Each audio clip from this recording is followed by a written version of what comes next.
Last week we saw Johnny Sharp and Alton Thorne get 3 points, and we also saw a time limit draw between Matlock and Alex Rue. This week, Pinky the Pirate is in action. Juken looks to get some points on the board, and we see the Internet Championship debut of the Canadian Peter Sedohr. It's all coming up next on House of Pain TV.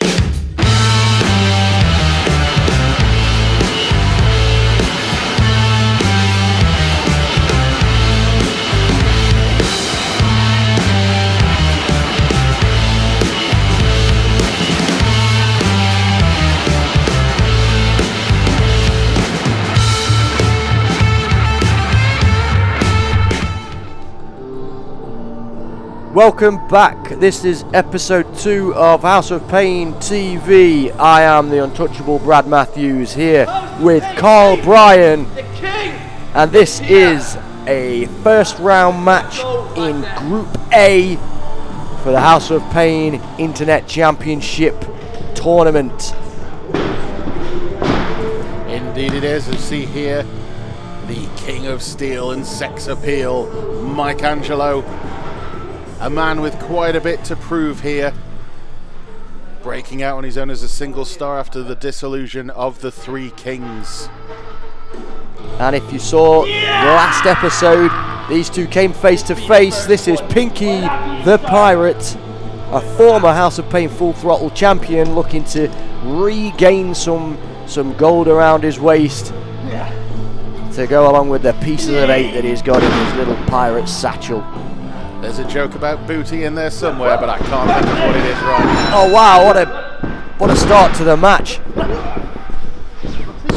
Ooh, straight into the crucifix pin there. These are two very evenly matched wrestlers.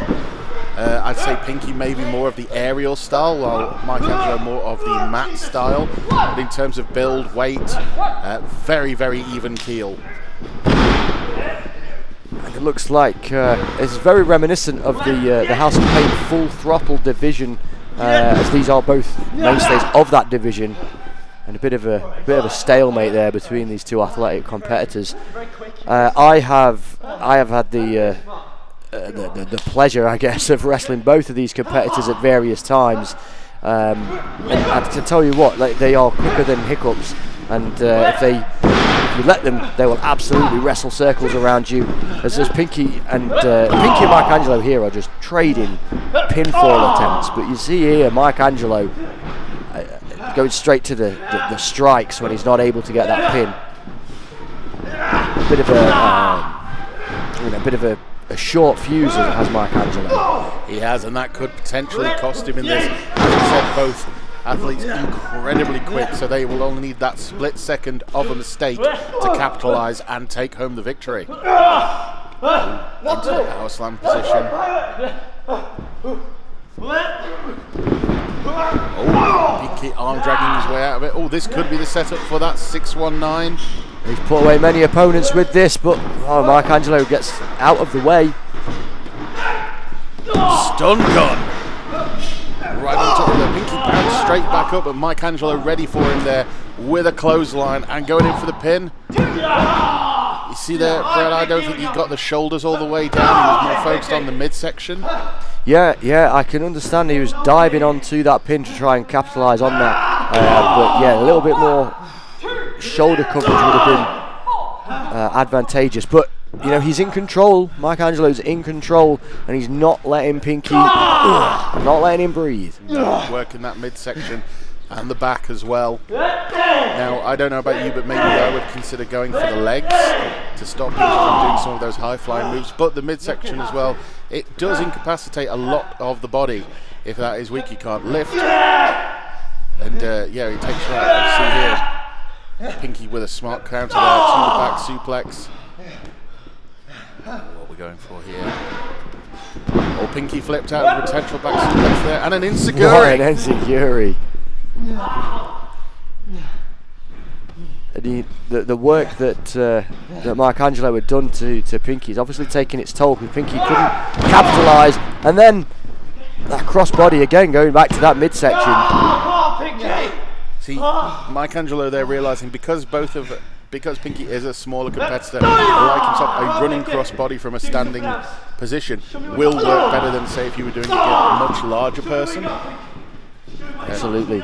Whereas normally they are fighting opponents that are much larger, these two are comparable in terms of size and stature. Go over there! Mike Angelo using a slight advantage.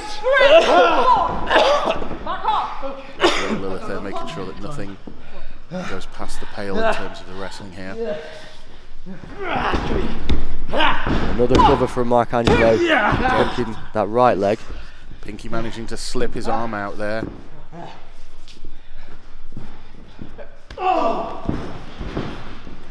You can see on the trunks, on the short, the gear of Mike Angelo, it says the Three Kings. Sorry, I was just taken aback by the forearms there. I couldn't get my words out. He hurt himself there on that back suplex. Oh, wow. Back suplex, body slam, I do apologise. Yeah, Mike Angelo hurt his own back, which showing Pinky's offence, as few and far between as it has been in this match, is taking effect. Yes, as you were saying, they're part of the Three Kings. But yeah, now he's looking to break out, as you did mention. Huge crossbody from the Pirate, but that impact on the midsection. Can't capitalise there at the moment due to this trauma that's gone through in the match. Mike Angelo nearly up to his feet already. Big punch from Pinky. Blocks one of his own. Again, back to that midsection. Mike Angelo here has a plan and is planning to stick to it. Oh, lovely, floating in the air almost. Pinky needs to keep that momentum up if he's going to win and get those 3 points to get to the top of his group. Monkey flip. See, now we're seeing two very visible weak points on both wrestlers, with Pinky in the midsection and Mike Angelo back. You see there coming out of that monkey flip, he was going to it. And even as he's coming out of a drop kick, you can see him feeling the back on his way up, back to his feet there. Pinky in control, probably for the longest in this match so far. Here we go again. Oh, here we go. Has he got him down enough to hit this 619? There he goes. He got the arms up, might not have got all of it there, but let's see if that was enough. No! 2 and a bit for Mike Angelo there. You can see the look on Pinky's face. He's looking, thinking, oh, what do I need to do? Obviously that's not worked. He's got to fight through that pain and come up with a new strategy. But Pinky is a former champion, so he's probably got a strategy, but it's just what is he going to go for? Could he be going for that tornado DDT? Fought out there, going for that. Oh, yeah. Oh, wow. Half Nelson into a slam. Oh, doing the victory roll hook there. Oh, he pulled too far and Pinky slipped out. I think the eagerness to pull back on that pin cost him there. But yeah, what a move that was, and you can see Pinky's out of it. Yeah. This could be only a matter of time now for Mike Angelo to get his 3 points and get ever closer to that goal that he does wish, he does want. Oscar Prospero, the other person in this group's got to be watching this match thinking, oh, he's got to be loving it, because these two are absolutely battering the heck out of each other. Oh my God, what a German! Slightly reminiscent of a chaos theory there, but without the running to the turnbuckles. I'm going again. These men are absolutely going mad. We can both agree, I think, that whoever wins this one deserves it. Oh, what a stunner! Over the shoulder stunner. Oh, absolutely. Whoever does win this deserves this. So Pinky's climbing up to the top, to the crow's nest. This could be it, this could make or break if he hits it. It's got to be victory if he loses. Oh, and he hits it, the swanton. And that's it. Pinky the Pirate scores 3 points in this group. Mike Angelo yet to get off the board, but nothing to be ashamed of there, Brad, with that performance. No, absolutely. Mike Angelo really gave a beating to Pinky, and really, really showed that he is not someone to be messed with. Pinky taking the 3 points.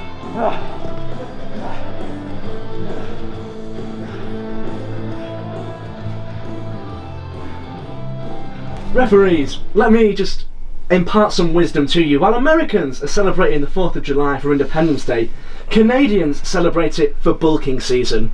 Since being a part of the country of Canada, I've got bigger than the absolute monster Matlock. If you look at us next to each other, you can see that both bones and in height, I'm bigger than him. It's actually only the camera perspective that makes it look like he's larger than me.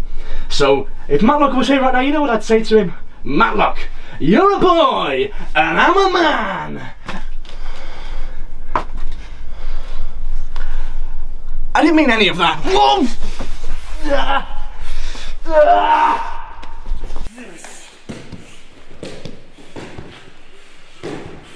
Peter Sedohr there being brought to the ring by Matlock. Unfortunately, Peter Sedohr there not realising that you should check around you before you say something stupid. Matlock not happy, just pounding away on top of Sedohr there. And if there's one man that I would not want to wind up and talk about, it would be Matlock. Exactly. We don't introduce him as the pillar of brutality because he's a lovely chap. Sedohr, of course, known for running his mouth and getting himself into tricky situations, as he's had recently with Nate Colt. He's just raged. Look at him. He's brutal knees in the corner. Oh, Sedohr moving out of the way of disaster there and just biting Matlock. Smart move, going for the knee there, taking the wheels out from underneath the giant. Yeah, if I was in Sedohr's shoes, I'd be doing the exact same thing. Because everybody's the same height when they're down on the ground. Oh, excellent twist there of the ankle and the calf there. Yeah, this is where he's making a mistake. He's got a monster on the ground. You don't take a second to brag about it. You either run or you keep going. That's Peter Sedohr's MO though, isn't it? It's do a little bit of damage and then just talk and talk and talk and talk. And now he's laughing. I don't think I'll be laughing. I think I'll be doing everything I could to try and keep Matlock down. Absolutely. I mean, there is a look at the cockiness there of just pushing the giant down onto the ground. And this could be brave. Yep. It doesn't take a genius to realise that you probably can't Canadian destroy a Matlock. However, we didn't get that related to Peter Sedohr before this match. Looks like Matlock's going to be setting up for that huge choke slam variation that he likes to finish opponents with. Oh, the knee gave out. Sedohr's game plan paying off there. Oh, they were right for the eyes. He didn't even need to do that. Clearly on top there.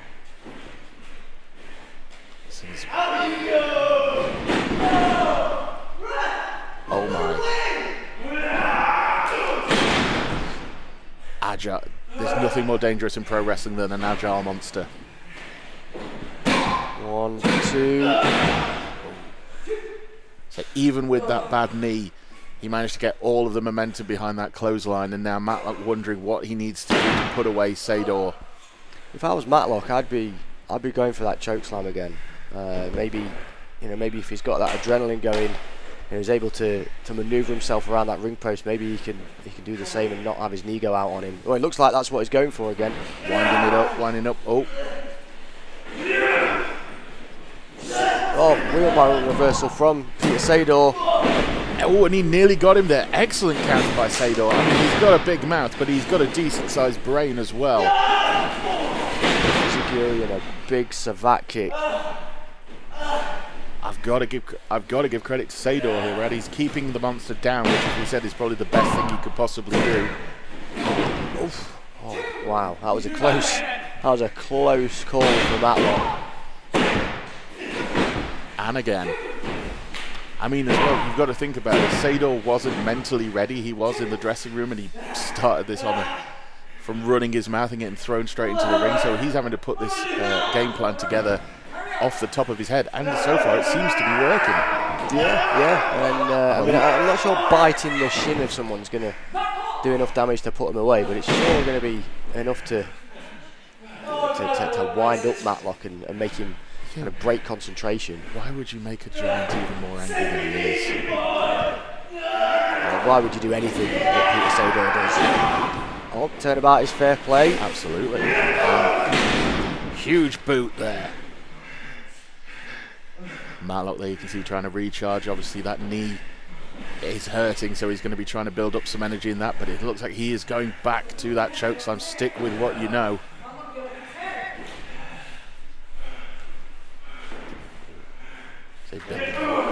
There we go, got the and up and down. Oh my, that was huge. 3. Huge win for Matlock with that massive chokeslam. And I guess the big mouth of Peter Sedohr didn't translate to a big win. So Matlock takes 3 points, goes to the top of Group D.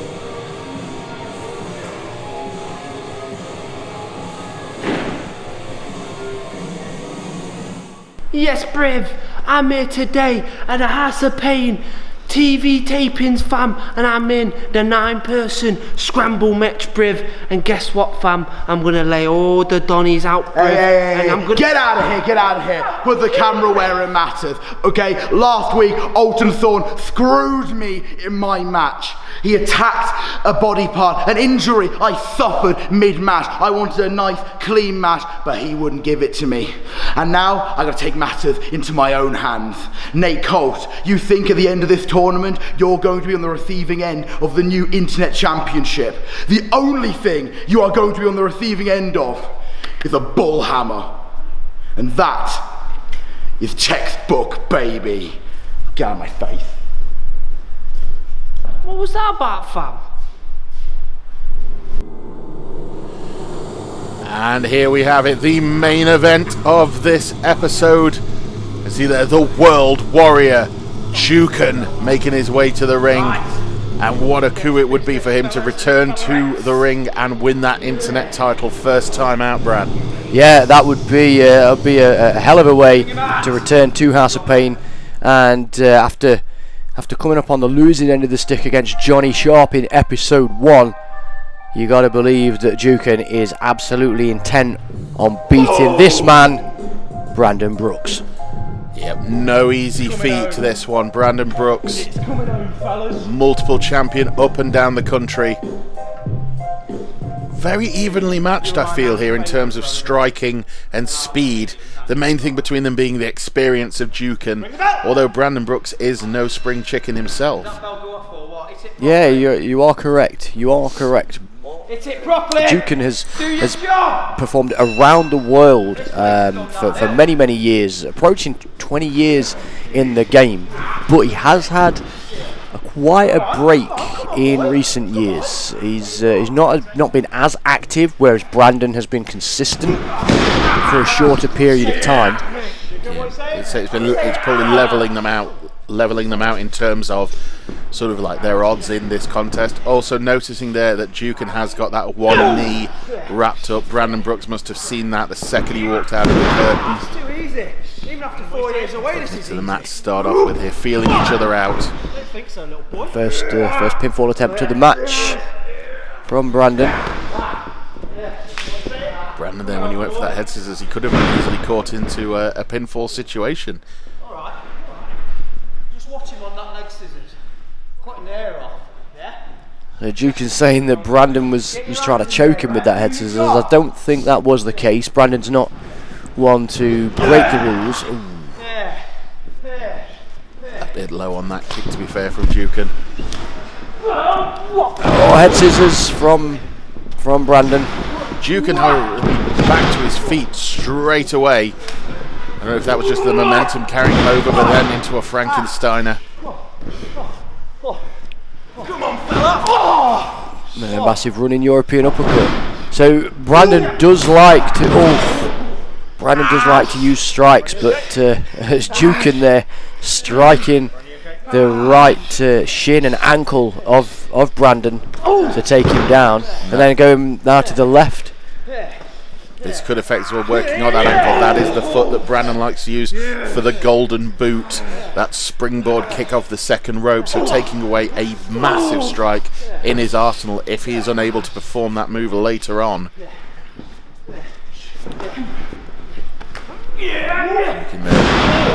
Body slam, spinning right over, straight into the pin, taking advantage of the shock of pounding against the mat there, but Brandon able to kick out. Oh. You can see that Juken's not necessarily in a rush to put Brandon away. He's taking his time to some degree, and oh my God, that's a hell of a way to mess up somebody's legs. You see he's taking his time. That's the experience Juken must have in his mind, a plan of if I take this out, I take that out. I don't have to be super fast here with the surfboard here, lifting him up into the air. That is pulling him back on the shoulders, the back, and the legs. Yeah, the torque on those rotator cuffs, the hamstrings, and the ligaments in the knee, and then just bouncing Brandon. So there's an impact of him hitting that canvas. Oh, that's a hell of a way to dismantle your opponent. But that is Juken. He's got this experience from all over the world. Oh, look at that forearm. Flying around the academy here today. Did he get him low, or did he just hit the thigh there? That's something for referee Stevie to check out. Interesting use of a sort of almost like a cross body maneuver into the middle rope. And straight into the cover. Straight into the cover as well. So he's so Juken is attacking the legs, but whenever he's got the chance to actually go for a pin and keep the shoulders down, he's doing that. So he's not sticking to one methodology. He's going to try and win any way he can. Oh, Brandon ducks the boot, goes for the golden boot, and he hits it! Hits it! Oh, Juken though being smart, that is the veteran instinct to roll out of the way. Then on the floor, because obviously you can't get pinned out there. You can see he's holding that jaw, probably checking he's got all of his teeth.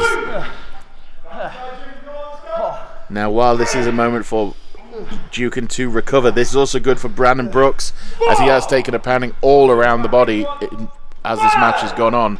So this will be taking check of himself, seeing what he's got and what he's going to be able to do. Now Juken's got to get in before a 10 count. The referee's at is it 8? 9 count. Oh, Juken manages to slide back in, avoiding the loss. Oh, big forearm. Part of me wonders did Juken deliberately take that long to give himself a bit more recovery time? If he did, it's not working as well as he's taking a barrage of blows from Brandon Brook there with the insecurity to the back of the head. Oh, a big chop from Brandon. Brandon's building momentum now. You can see that the effect that barrage on the leg has had. Trying to get the blood flowing back in that leg so he can perform. Oh, missing the crossbody. Took too long getting up there.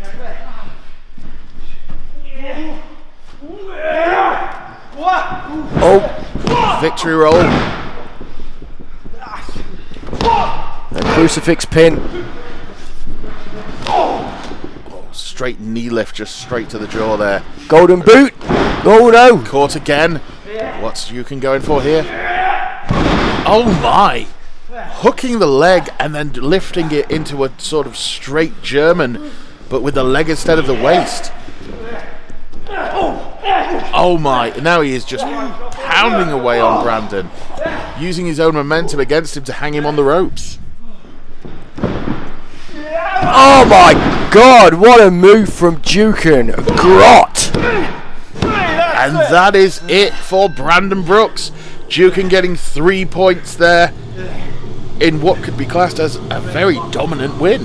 Yeah, Juken victorious after taking a hell of a kick to their face. So Juken victorious. Brandon's got 0 points right now. Yet to get off the board. We'll only see in these coming episodes how well Brandon Brooks will rebound.